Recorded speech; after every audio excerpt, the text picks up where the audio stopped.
All right, we'll get started. Nick, yep, kick it off to you so you can introduce John Bela again.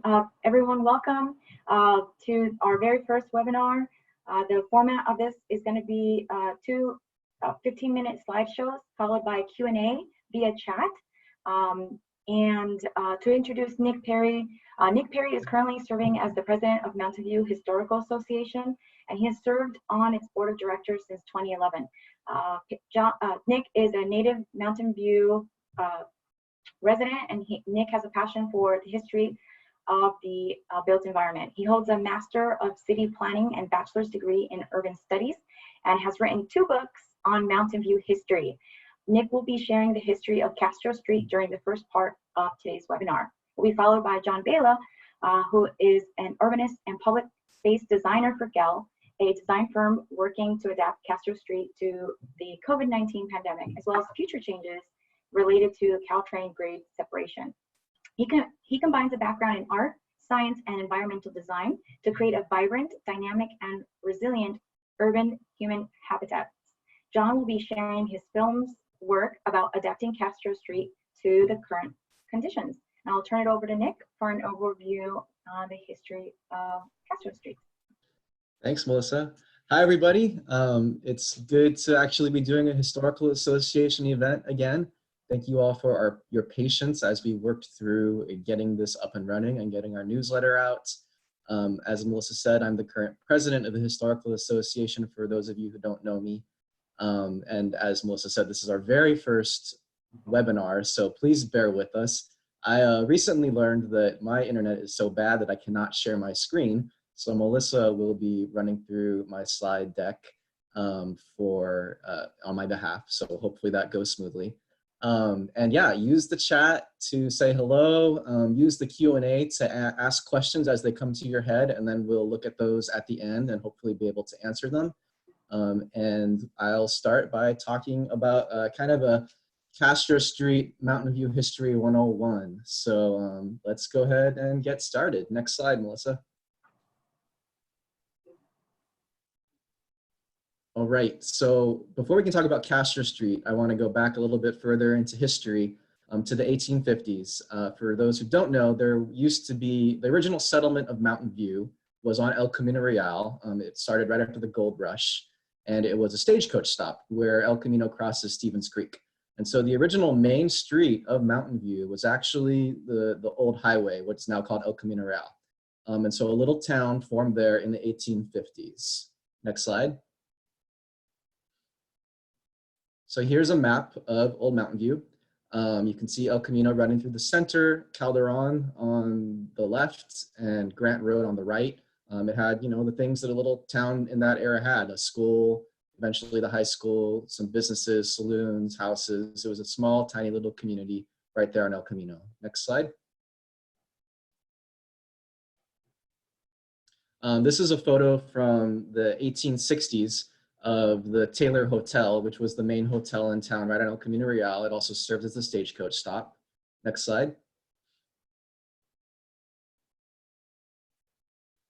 And this is the town's blacksmith shop. And to give you an idea of how drastically this area of Mountain View has changed, this is what it looks like today. Next slide. It's literally where 237 hits El Camino Real. So there's really no evidence other than that sign that the Historical Association put up in the 80s that there was this community here. Next slide. Another example of that is this, the Manfredi General Store, which is photographed here in the 1880s. And today, next slide, it's an In-N-Out burger. So you'd really have no sense driving down El Camino today that there was this older town of Mountain View with El Camino as its main street. Next slide. So I like this quote from an 1881 history of Santa Clara County describing Mountain View. It says, "This peaceful little village is situated about 8 miles north of San Jose and worthily derives its name from the splendid hilly prospect which meets the eye at this point. It stands at the center of a rich farming country and at one time promised to be a place of considerable importance, but the railroad having given it the go around, it's been robbed of its importance by its sister hamlet near the tracks and depot." And so that's talking about the original settlement of Mountain View and it being kind of left behind. Next slide. Uh-oh, we're looking at your screen now, Melissa. There we go. Okay, perfect. This map shows Old Mountain View in relation to New Mountain View. So when the railroad came, the current Caltrain right-of-way, which was then the San Jose-San Francisco Railroad Company, it was located about a mile north of the town. And a new Mountain View formed near the train station. Next slide. So Mountain View and most of modern day Sunnyvale were part of the Rancho Pastoria de los Borregas, the Castro family's large Mexican era land grant. And after California became a part of the United States, the Castros had to go through a lot of litigation to defend their claim to the land. And the way that they paid for a lot of their lawyers' fees, and their lawyer's name was Houghton, Sherman Houghton, I believe was his first name, they would pay their lawyer with land. And so one of the pieces of land that they gave to their lawyer in return for his services was the land that is now the oldest part of downtown Mountain View. And this is the plot map that he submitted to the county for what is now the oldest part of downtown Mountain View. And he worked with the Castros to name the streets. And so that's why our main street is named Castro Street. And other streets have relations to the Castros as well. Mercy Street was named after one of the family members of the Castro family, Mercedes. You can see Front Street up at the top. That is now known as Evelyn Avenue. But then Villa, Dana, Franklin, Hope, those are all there. There was plans to do a diagonal street that would connect the train depot with Old Mountain View on El Camino, but that was never plotted. So that's why you see that strange diagonal street coming through the plot. Next slide. So this is one of the earliest images of Castro Street. It's looking towards Castro Street from Evelyn. The top is what it looked like around 1874, and the bottom is what it looks like today. And so you see on the left, the building called the Farmer's Store. That was actually the second branch of the Weilheimer brothers, who were German Jewish immigrants. They opened their first store in Old Mountain View, and they opened the second branch on Castro Street. It was the first chain store in Mountain View. They also operated the hotel that you see on the right of the older photo. And that hotel actually got relocated to Washington Street north of the train tracks and was there until the 1990s. Then it got knocked down. So next slide. The Weilheimer Brothers General Store is pictured here after it was doubled in size in 1896. And next slide. It is still there today, looking pretty much as it did for the most part. A simple Italianate storefront, probably one of the oldest commercial buildings in all of northern Santa Clara County. Next slide.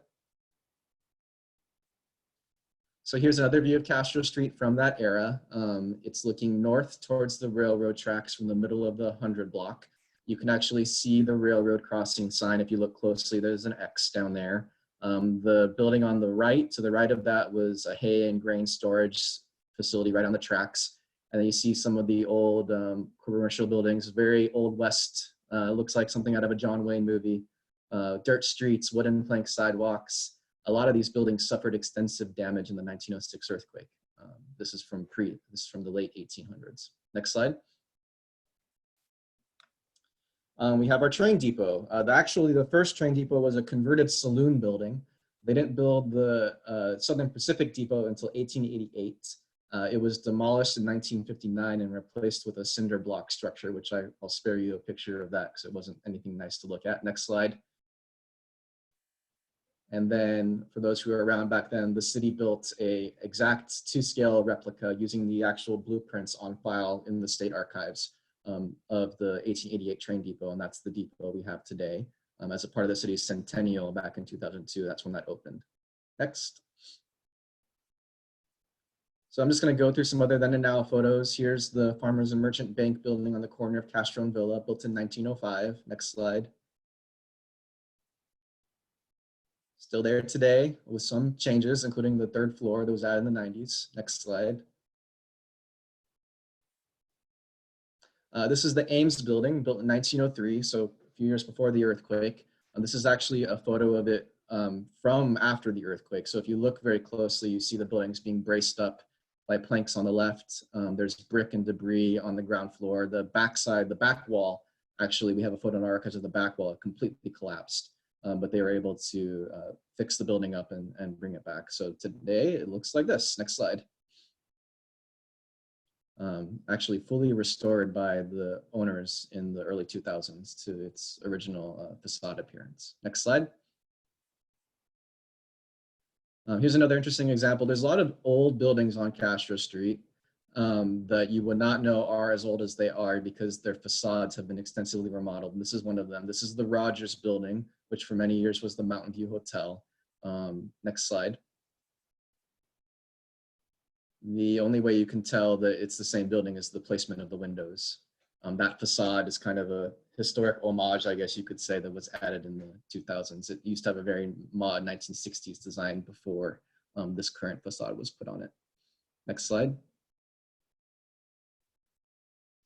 This is the Mockbee building, built in 1906, Castro and Villa. It's originally a hardware store.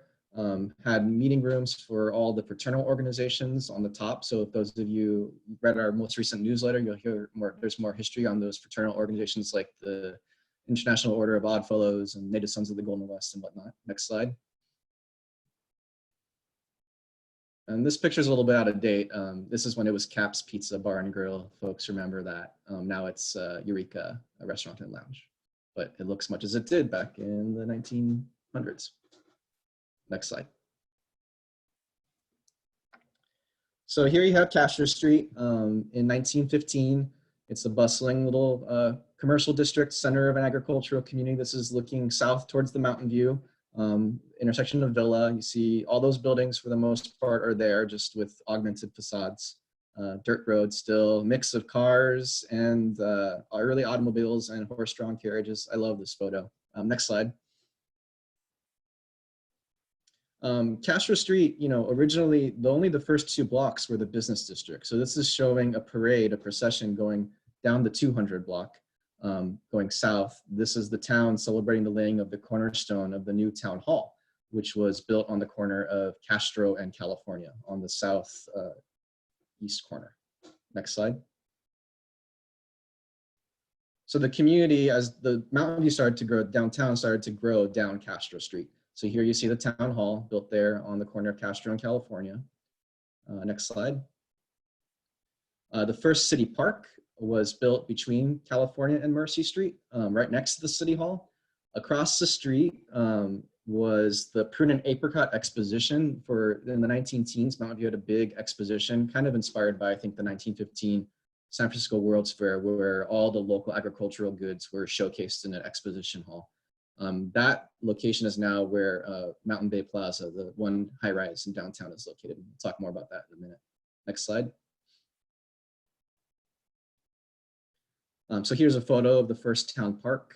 It was sold by the city after they started building other parks. They decided not to keep that park when they closed the town hall, and some mid-century commercial buildings were built there that have housed various restaurants like Curin and Casalupe and Domino's Pizza, I think. Next slide. Here's an advertisement for the prune and apricot exposition. Next slide. 10th annual, so it happened for quite a few years. This is the exposition grounds, both the interior and the exterior. So the street that you see on the bottom, that's a view from Castro Street looking into basically the fairgrounds. Some ladies standing in front. Next slide. Another thing that was built on Castro Street as the town started to grow is the high school moved from El Camino Real to its new campus on Castro Street in 1920. It was built in 1923 and opened in 1924. This is an architectural rendering of Old Mountain View High. Next slide. And there's a photo with Castro Street running in the foreground, and you can see there's just a vacant lot. I think they grew hay down there. There wasn't continuous development all the way to El Camino Real until much later. Next slide. Another major landmark of the 1920s, the Mountain View Theater. You see the rendering on the upper right. It was called Campins Theater. Then it was called Blanco's Mountain View Theater. Then it was just the Mountain View Theater. And now it's the Monte Carlo nightclub with a very heavily remodeled facade. Next slide. And so this image is from the UCLA archives, and I like it because it shows what Mountain View was like in the Great Depression. So you see Castro Street is labeled there in red, running through the center of town. California Street is coming from Escuela all the way to Castro. You can see over where St. Joseph's and the high school is labeled, you know, just empty fields. The city was really mainly concentrated near the train tracks with another cluster of development near the old town. And you can see the streets have been laid out for parts of Old Mountain View, near Mountain View High, like Fairmont Street and those parts of the town, but that wasn't really extensively developed yet. Next slide. One major change that happened in the 1930s was Moffett Field being built. So this is the construction of Hangar 1 in 1933. Next slide. And Mountain View and Sunnyvale actually raced to be the first city to have an arterial road connecting their town to Moffett Field, and Mountain View won. Mountain View extended Castro Street by running Moffett Boulevard diagonally through farmland all the way to the main gate at Moffett Field, which kind of cemented the town's relationship with the Navy Air Base for the next 50 years. Next slide. So this image is Mountain View circa 1950, and I've tinted the agricultural areas in green so you can get a sense of the size of the town. You know, important to note that back then, Castro Street was the main north-south street connecting El Camino Real with anything north of there, all the way to the Bayshore Highway. So if you were trying to get to the northern part of town, you would drive up Castro, and either take Moffett Boulevard or take Sterling Road. And Sterling Road is now a part of Shoreline Boulevard. So the town was very compact, surrounded by agricultural fields, with Castro at its center as its main commercial and traffic thoroughfare. Next slide. So here's how it looked back in 1950. Bustling, you know, Americana small town, creameries, movie theater, bakery, shops and restaurants, 4 lanes of traffic because of that role that it played as a major north-south thoroughfare. Next slide. Everything changed after World War II. Mountain View went from being a population of 6,500 people in 1950 to 30,000 people in 1960. And that significantly changed the way that the town was laid out, the way that Castro Street functioned, the role that Castro Street played in this rapidly growing city. Next slide. So you can see on the left, all the things that are dark green are orchards, all the things that are lighter green are farmland, yellow is residential, red is commercial, blue is industrial. A small town surrounded mostly by agricultural lands in 1950. And then by the 1980s, basically, it looked like it does today, built out all the way to the town borders. Next slide. What that did is it kind of unpackaged the city. Everything was compact and on Castro Street before 1950. After 1950, everything spread out on El Camino Real, and El Camino Real became the main commercial thoroughfare again. You can see some of the stores from the time, Tom McCann, Camino Bowl, Holiday Inn, Ron's Farmhouse. This is El Camino circa 1960 something, I think. Next slide. You also had malls taking away customers from Castro Street. Sears opened on San Antonio Road, the first part of San Antonio Center in the 50s. Next slide. Mayfield Mall opened just up San Antonio, the first indoor mall in the peninsula in 1966. Penny's actually relocated from Castro Street to Mayfield. In the 70s, go ahead, Melissa, thanks. The 70s, San Antonio Center expanded to have its own shopping mall. This is a photo of the mall back then. Next slide. And then the Mayfield and San Antonio were joined by the Old Mill in 1975. Next slide. So by the 1970s, you had this huge conglomeration of shopping centers near the intersection of San Antonio and El Camino Real, which really took away from Castro's role as the main commercial district for the area. Next slide. Castro Street tried to keep up. There was efforts to modernize the street. There was a facade program where a lot of the storefronts were modernized to what they look today, wiping away a lot of the original architecture with 1950s and 60s architecture. This is kind of a before and after. Next slide. You kind of see just the heavy traffic still going on the street. The city had plans for that to kind of take some of the traffic off of Castro, even back then. So next slide. What they did was they rebuilt Bailey Avenue, which was a 2-lane residential street, and they turned it into what is now Shoreline Boulevard, a 6-lane arterial. that hooked up with Sterling Road. So you no longer had to drive through Castro and the business district to get up north to Highway 101.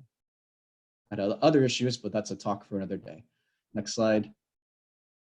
And this is a model of Castro Street from that era, what the planners thought might happen. You see a lot of the things that did happen where the parking lots were built on Hope and Bryant Street to make it easier for people to come and shop down there and compete with the malls.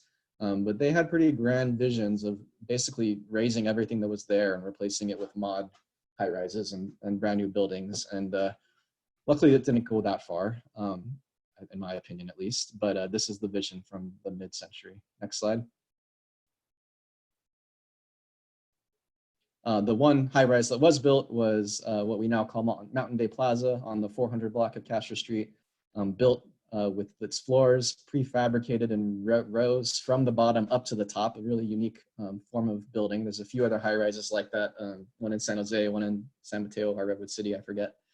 The building, longtime residents probably remember it as being known as Dog City or Dogtown because it was completed in the middle of a recession, late 70s, early 80s recession, and there was no tenants. So they released Rottweilers onto the ground floor who would run up against the window and bark at you if you walked by. It was not a great time for downtown Mountain View. Next slide.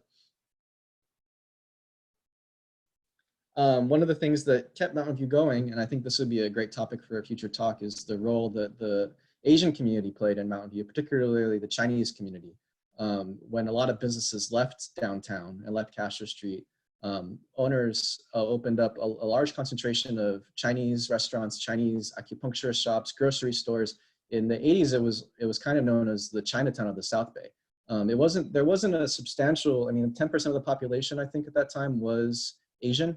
And I don't know what number of that was Chinese, but it was a business center for the local Asian American community. And those businesses kind of helped keep the town afloat, downtown afloat, along with some of the old line businesses that were able to hang on. So this is showing Kui Hing Lo, one of the older Chinese restaurants on Castro Street. And that's the Mountain View Hotel building I was telling you about earlier with its 1960s facade. Again, the windows are the only thing that are the same from what it was when it was originally built in the 1900s. Next slide. 1981, Mountain View High closed for a lot of reasons, which another topic. But that opened up opportunities for Castro Street and for how to extend the business district to El Camino Real, which I'll talk about in a second. Next slide. Other opportunities, the malls failed. Mayfield Mall was quickly eclipsed by larger shopping centers like Stanford and Valley Fair, and it was converted into offices in the 80s. The old mill never really got off the ground. It was also demolished. The top is the photo of the demolition of Mayfield, and the bottom is a photo of the demolition of Old Mill. Next slide. So the city, was trying to figure out what's its identity. What role does Castro Street play? And there was many attempts to kind of revitalize it, to fix up the pathways to the parking lots with those little metal arches that you see along those little alleyways. Efforts to do some modernization, facade improvement. There was they tried to do a tax and increment district to kind of collect money to do improvements, and that eventually got off the ground. And that resulted in the late 1980s vision for Castro Street, the new Castro Street. And a linchpin of that vision was the new Civic Center. The original City Hall was a converted Presbyterian church, and when they were renovating it, they found that it was basically a death trap and was about to fall apart. So the city decided to do a new Civic Center, including the Performing Arts Center, and that was a big deal and became an anchor of this whole redesign of Castro Street. Next slide. So pretty innovative for its time was the design of Castro Street. Made a flexible parking zone so that you could choose, if you were a business owner, to either extend the sidewalk and use it for outdoor dining or have it be parking.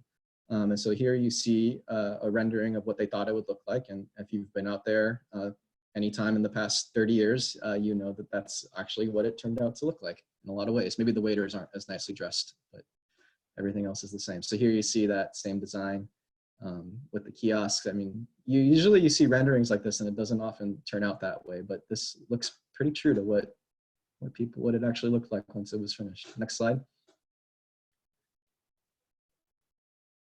So this image is taken from the top floor of Mountain Bay Plaza, and it's looking towards the mountains. So you see the City Hall under construction. This is probably circa 1989. You see the white buildings are the developments that replaced the high school, that replaced Mountain View High. And then you see the newly rebuilt Castro Street on the left-hand side of the photo. And you see why Mountain View is called Mountain View. Next slide. Of course, as with any street design project, there was a lot of heartache, and it was hard for the businesses that were still there. It was chaotic. Construction was extended longer than I think people would have liked. There was 14 months of construction.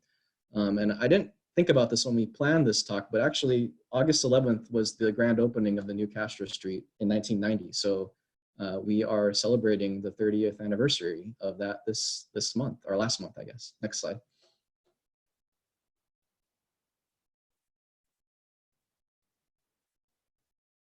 So here's another color photo of the construction in progress. Next slide. Overhead photo. Next slide. And looking through the newspaper archives, there was actually a lot of skepticism. Mountain View back in the 70s and 80s was known as a blue-collar town. Not as ritzy as Palo Alto and Los Altos. The skepticism that it could be a nice place to go for a stroll, that downtown Mountain View would return to its former glory. And you have a columnist in the Mercury News from, I think, the early 90s, eating crow on Castro Street, saying, oh, wow, they actually did a nice job. It's actually really nice. We like how it turned out. And then there was an article, I think in 2017, like saying it was one of the best things that happened in the South Bay in the past 50 years was the reconstruction of Castro Street. Next column, or next slide. So there's Castro Street, pretty much as it looks today. Next slide. And the same exact view back around 1910. I like this one because it says there's no place like home. So Mountain View, Castro Street. Changed a lot, but it still serves much of the same role as it does today. And I am done with my history talk, and I'm going to turn it over to John Bela to talk about how Castro Street is adapting to this crazy world that we're living in now. And I want to say when I open, I hope you all are doing well, that you're healthy, that you're managing to stay cool and out of the smoke. And I know this has been a really trying time, and we appreciate your support and your attendance. So John, I'll turn it over to you.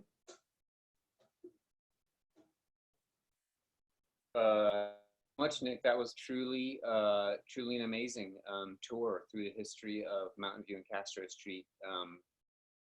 One of the things that really struck me, of the many things that struck me about the talk, was the pattern that was laid out around the train station and the scale of the blocks, which is part of what is so important to enabling, I think, Castro Street to thrive throughout the decades, because those blocks mean that there's the kind of basis of walkable urbanism in the downtown. And I know all of you recognize that and are working to preserve that, but that, establishing that block structure and retaining that block structure has been so important to Castro Street being able to be what it is today. And also, the history of innovation, actually, that design was rather innovative 30 years ago. And if you look around the Bay Area now, every city would love to have that sort of flexible parking zone, as so many restaurateurs and businesses are now extending their life of necessity in response to COVID out into the street. And that's a bit about what I'm going to talk about today, which is the kind of current condition on Castro, which I'm sure you've all seen or maybe been part of. Let's see if could you make me the presenter, and I'll bring up my slides.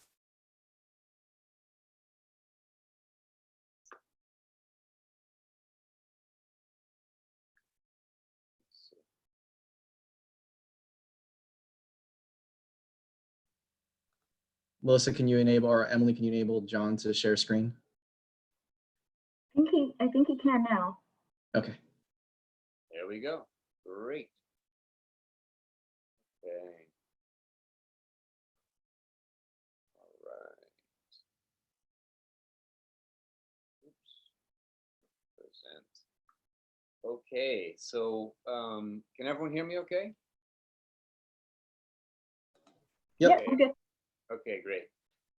So part of the context for this portion of the talk and what I'm going to share today is that about a year ago, the city of Mountain View put out an RFP for a 1-year feasibility study to look at what it would look like to potentially pedestrianize the 100 block of Castro, and to study a number of alternatives, whether it's fully pedestrianized or partially pedestrianized or allows vehicular traffic or not.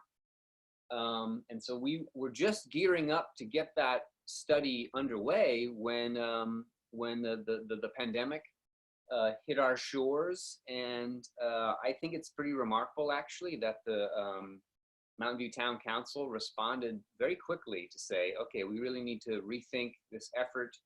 I think it was led in part by the Economic Development Department saying there's an urgent need now to think about how we use our streets and public spaces in a way that can support our local businesses on Castro.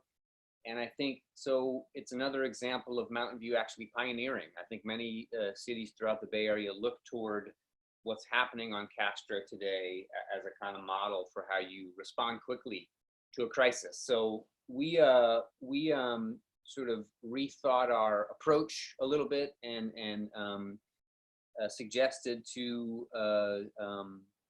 folks in planning and public works that perhaps we could help with this COVID reopening pilot. And so we began to work on a really quick design. Again, the idea was, first it was about a feasibility study for opportunities for the 100 block that quickly turned into, a 400 block temporary closure to create summer streets. What we did was we looked at who are the businesses along the street. We look at the facade, the porosity, and to try to orient this public space design in and around those food and beverage and retail and service providers. You all know the street today, the kind of condition that was established 30 years ago, looking at some street sections for the 100 to 300 blocks and the 400 block. And it's got a great scale. The other thing about having preserved the historic architecture along Castro is that it's got a beautiful urban fabric that I think people truly value and cherish. And so our concept was to try to clarify, areas for pedestrian movement, areas for seating. We came up with a kind of grid that would allow restaurateurs to easily space out their tables and chairs, to allow for social distancing for outdoor dining. I think another innovative thing that Mountain View has done is to say, yes, we want to support our local businesses. And of course, that's a big part of this through, allowing outdoor dining, but we also want to create some public space as part of this. So the idea of the city provided tables and chairs, the picnic benches, to create these food court type of areas is a pretty innovative approach, I think, in terms of space for businesses, the kind of parklet-like spaces, as well as these larger spaces that are intended to serve the public who are doing takeout or other kind of uses there. We wanted to, in conversations with fire department and others, do we need to maintain fire access? It turned out that we didn't need to create a wide area for fire access there, because you can access and get close to these blocks through the parking from behind Castro Street. So we came up with some early concept designs. The idea was to do a pavement graphic that could communicate the social distancing, create an invitation for the public to kind of fill in some of the blanks. Some of this has happened, some of this has not moved forward in that particular way. And then with super simple, low-cost materials, chalk paint, latex paint, and picnic tables, donated materials.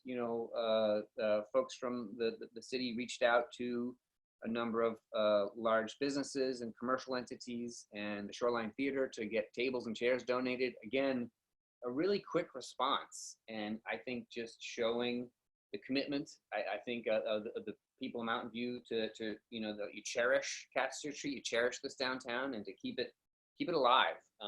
And so it's, I think it's been working out pretty well. So some of the things we're offering up, which we think may be valuable both for this short-term temporary 400 block closure, that could perhaps inform some of the long-term thinking is about, you know, what about the presence of kind of some stewardship? You know, who is the right entity to really, if it's going to be continue to play this role of being you know, Mountain View's primary kind of public commercial gathering space, might you consider having a stewardship program like 3rd Street, Promenade, Santa Monica, and many of the most successful in the globe tend to have, you know, someone who's caring for them in addition to what Public Works and other city agencies can do, whether they're directing people to services or ensuring that there's, you know, people are behaving appropriately on the street.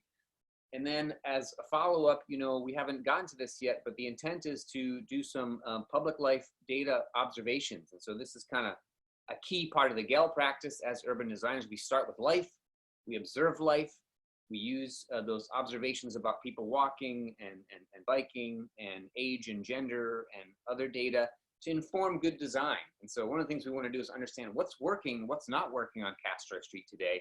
It's been rapidly evolving. But one of the things we're hoping to do is really do this more detailed survey to understand how are these areas performing today?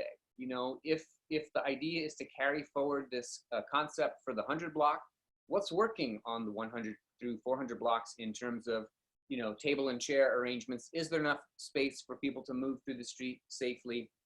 And what would it look like to convert some of this to more potentially permanent pedestrianized areas or not? How's it working in terms of those who are still reliant on takeout and really need that vehicular access? So all these things we're hoping to learn from. And actually, from our point of view, to have this large experiment is an incredible opportunity. You know, in our typical process, we would do a set of designs, we would share them with the public, and we would get feedback and try to get to a preferred concept. And then we would go to an experiment phase to test ideas before we make a major investment. Well, in this case, we've got the experiment happening today. What can we learn from it to really inform the potential future? And it's such a dynamic environment of the health codes changing on a daily basis. But part of what we were also intending to map is, are people practicing effective social distancing on during the pilot? In my experiences down there, everyone's wearing a mask as far as I have seen, and people seem to be doing a pretty good job of adhering to the distancing guidelines. And so that's a little bit about our survey efforts and some examples of other parts of the world where we're monitoring and evaluating social distancing or not. And, you know, we helped come up with the kind of branding for summer streets and the signage. And then we got out there with a crew of volunteers from Public Works and from planning and many city agencies. We're out there, out of their comfort zone, I think, getting out into the street, painting the street, marking it up. And, you know, it's been really interesting as a designer. It's been a really interesting example of what I like to call user-generated urbanism. So we set out some things that we thought would work a particular way, and actually they ended up working in quite a different way. But there's been a lot of innovation and adaptation and flexibility on part of the restaurateurs. Some parts of that are working out great, some parts not, I think, in terms of the kind of generosity in terms of public space, in terms of, you know, pedestrians being able to move through there easily, whether or not you allow cyclists to move through there. I know there's been some pedestrian and cyclist conflicts, but again, this is the point. We're learning by doing, you know, to respond rapidly to the crisis, keep these businesses alive, keep the Castro downtown the thriving part of your city that it is, and perhaps use this opportunity to learn about the future. So just so thrilled we could be part of the project, and really pleased about, you know, City Council's rapid response to this, and curious to hear about your impressions of this temporary effort and whether or not this has some legs in terms of, you know, informing perhaps the next phase of what happens on Castro Street. Thanks for the invitation to be part of this event, and look forward to the Q&A.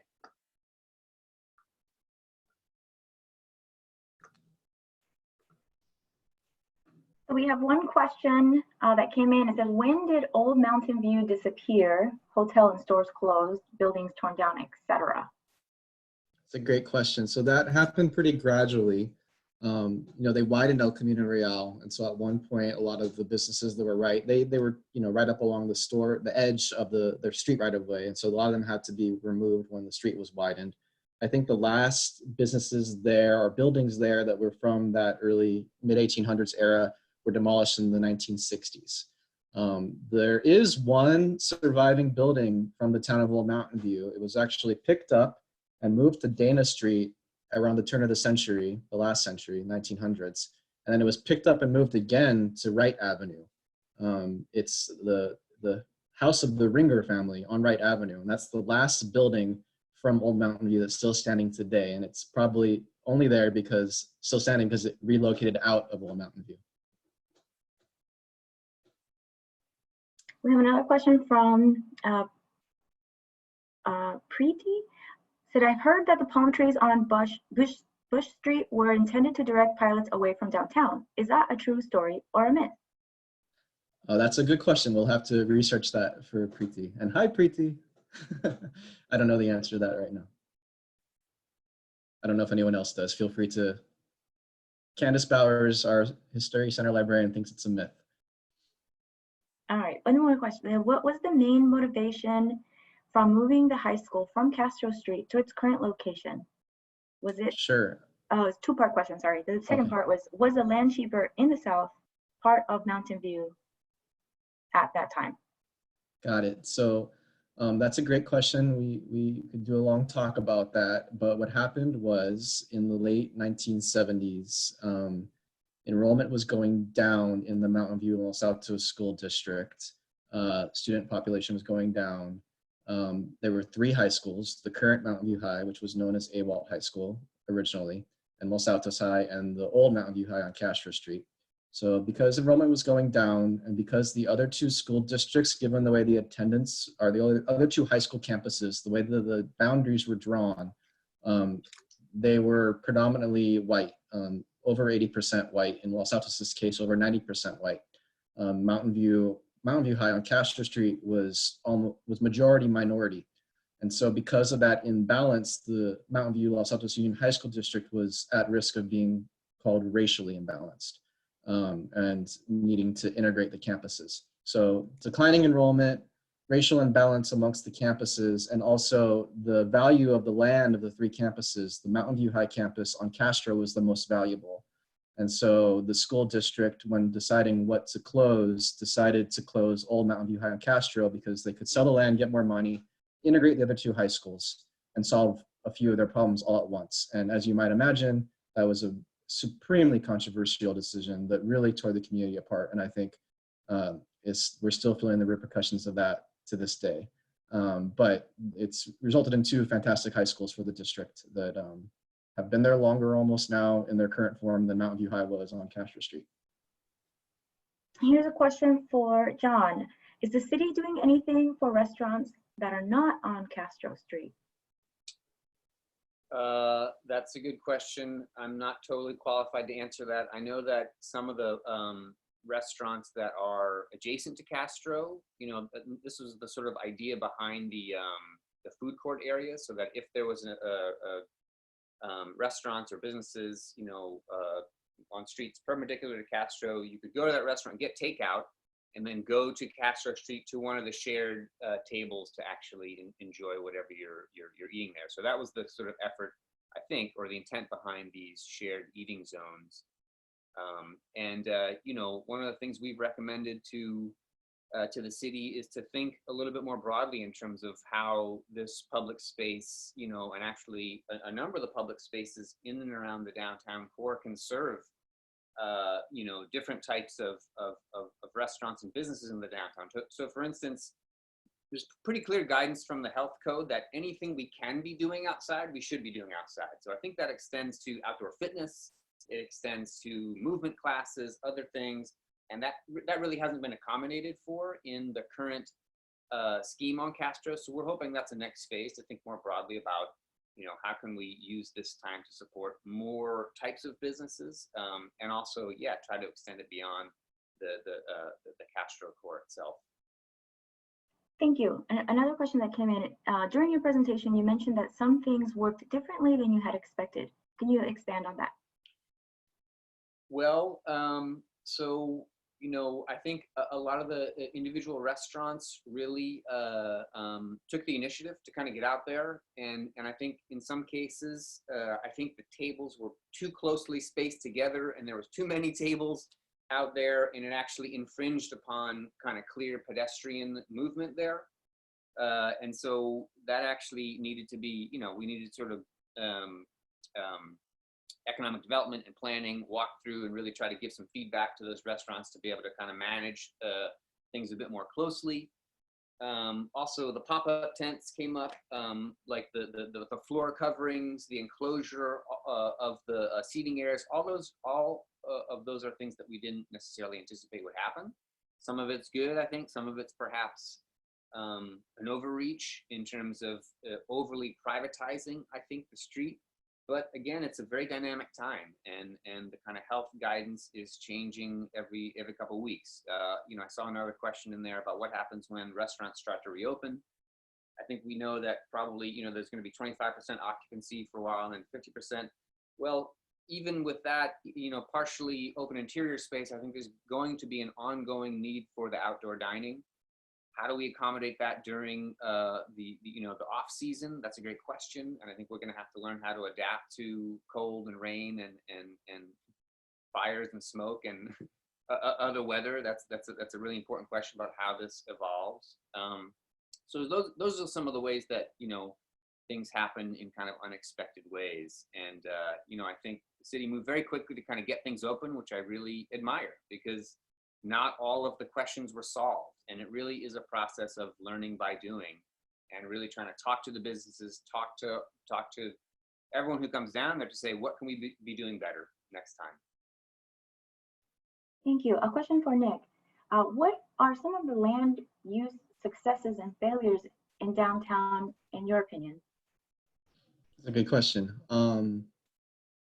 Well, you know, for all the heartache that the demolition of Mountain View High created, it also, that development was an early demonstration of basically mixed use urban infill development, showing that, you know, the traditional form of building where you have ground floor retail with houses above, and you can very carefully insert new housing into an existing neighborhood. They did it very nicely. And I think it kind of paved the way for showing how other infill could happen in downtown Mountain View. And when I say infill, I'm talking about building on underdeveloped lots without really disrupting the fabric of the surrounding neighborhood. I know that when Castro Street was being rebuilt and rethought and the downtown plan was being created in the late 80s, the surrounding neighborhood got very concerned about what the potential impacts could be.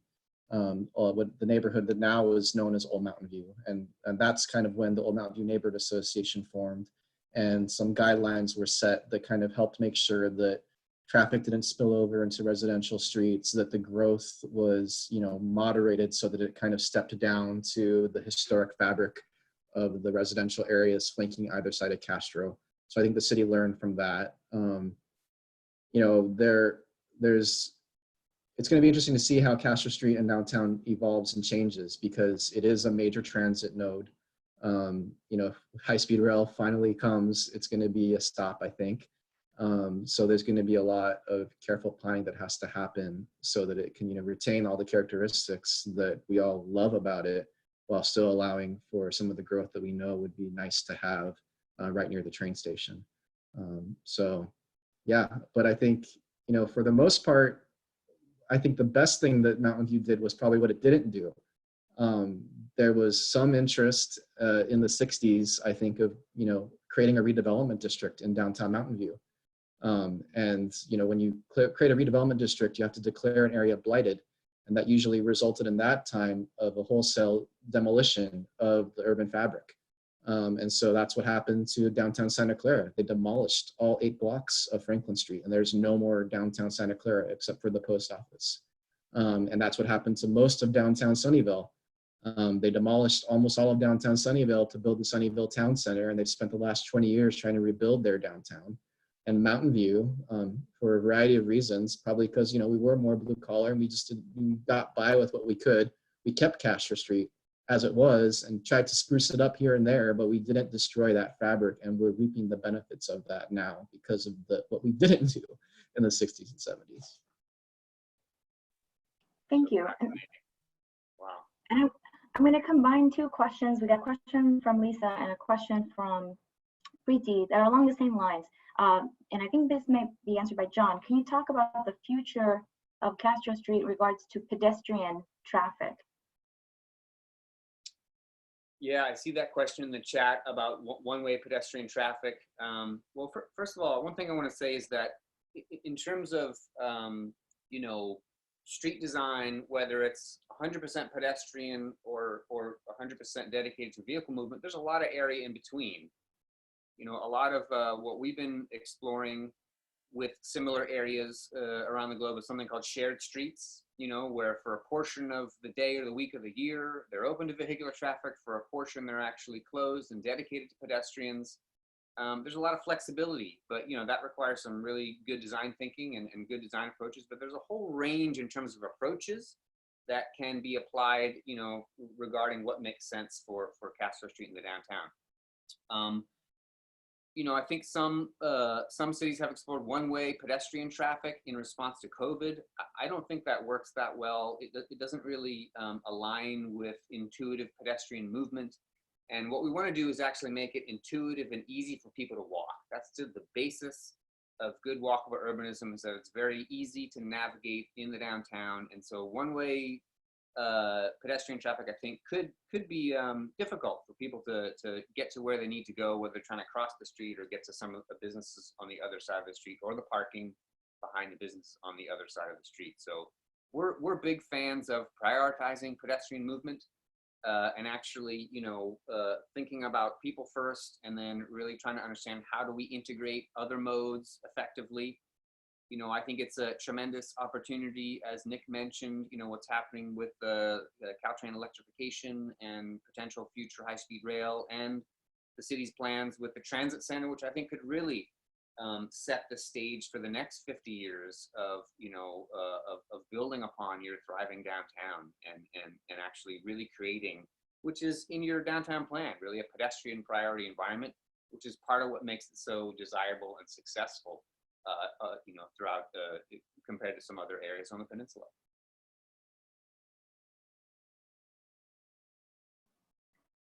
Thank you. And I think you've answered some of the other questions about I think you've alluded a little bit to the weather, but folks are wondering about, you know, what during the rainy season to that area.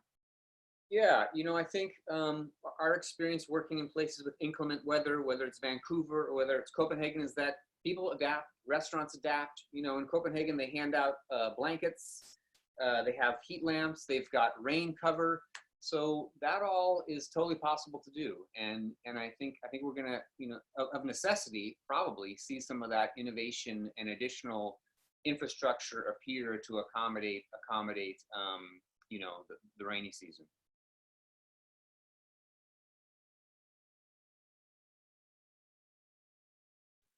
Thank you. Yeah, let's hope for some rain soon. I totally agree. I'm praying for rain, actually.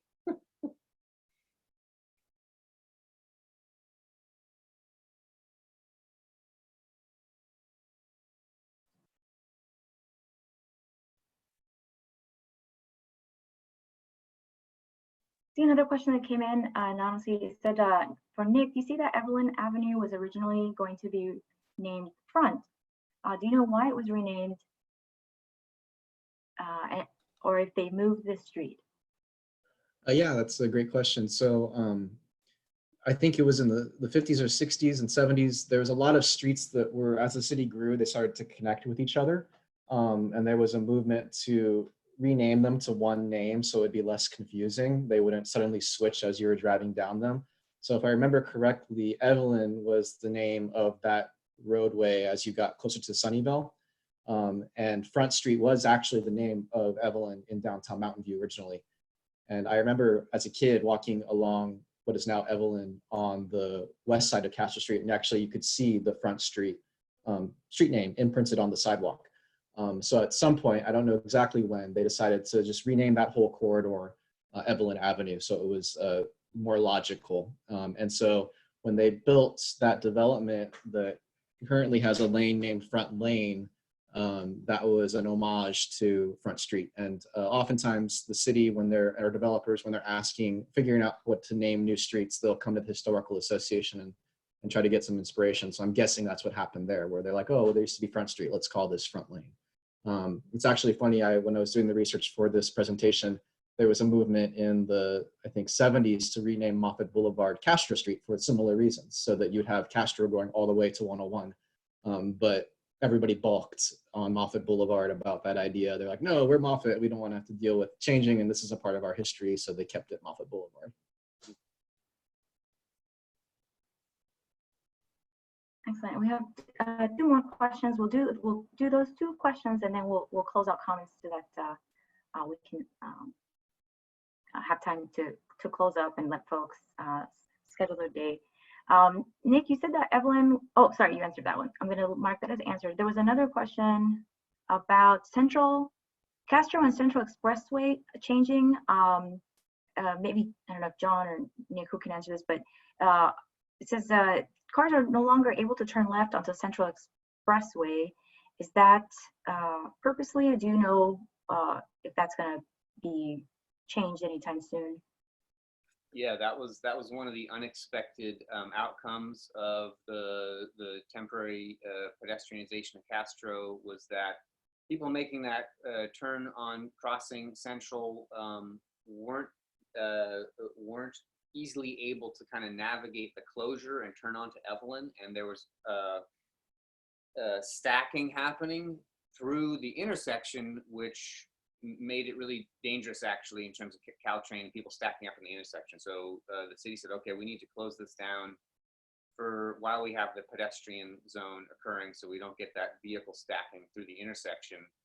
Yeah, I thought it was interesting to note that that's part of the vision for the Great Separation and Access project, is that will be closed to vehicular access. So here's another opportunity, for us to really learn and see how that's working, see how it's not working, and understand the implications of that change. But that's the background on that one, as far as I understand. Awesome, thank you. And then one last one is if the 400 block will be made fully pedestrian, or is that? That's a great question. We haven't really started to look at that yet, but those are excellent questions, that we'll need to start to answer as we get more into the feasibility study. Again, the feasibility study is still focused on the 100 block, but given what's happening in the other, three blocks, I think it's worth really taking a look at that question. And so, which one of these blocks might be most suitable for a shared street or a fully pedestrian street or not? So great questions, and those are some things we're hoping to dive into as we get further into the feasibility study. Awesome. Well, thank you. Well, we'll close it out now. And I just want to thank everyone for participating. Thank you, John, for your time. Thank you, Nick, for the presentation. Both of you, thank you for your presentations. Very informative. Got lots of positive reviews. If any of you folks are watching this video after it's recorded, we are going to post it on our website, and we'll take your questions on Facebook chat. If there's any questions we left unanswered, or you want to follow up, please go to our Facebook page and comment on the bottom of the post for the video, and we'll try to answer your questions as we can. Any closing remarks from you guys, if you'd like to close out? Just want to thank you for the invitation to be part of this, and congratulations on our very successful downtown and strong leadership in your historical association. And I'd like to thank John for taking the time out of his day to join us, and for all the great work he's doing in Mountain View. It's really great that Gehl and John are on board for helping Castro Street get through these tough times, and looking forward to the future. I do want to say thanks again to Melissa for moderating for us, and Emily for being our support too. I really appreciate all the help. I think this went great. I'm sure we'll do it again. If you have ideas for future talks that you'd like to hear about related to local history, please type them in the chat or send them to us. You can send them to info@mountainviewhistorical.org, or you can ping us on Facebook or Twitter. Please share your ideas. Our board is actually meeting for our quarterly meeting on Wednesday evening, and so we'll be discussing our next event and what we're going to do moving forward at that meeting. So, and if you're interested in attending that or being part of the board, you're welcome to attend. Just email us or ping us, and we'll send you the link to the online meeting. But thank you all. And yeah, please go to our website and join if you're not a member. We'd appreciate your support so we can keep doing free events like this and educating people about the fascinating history of that little corner of the Bay Area. Awesome. Ciao. Ciao. Thank you. Bye. Thank you.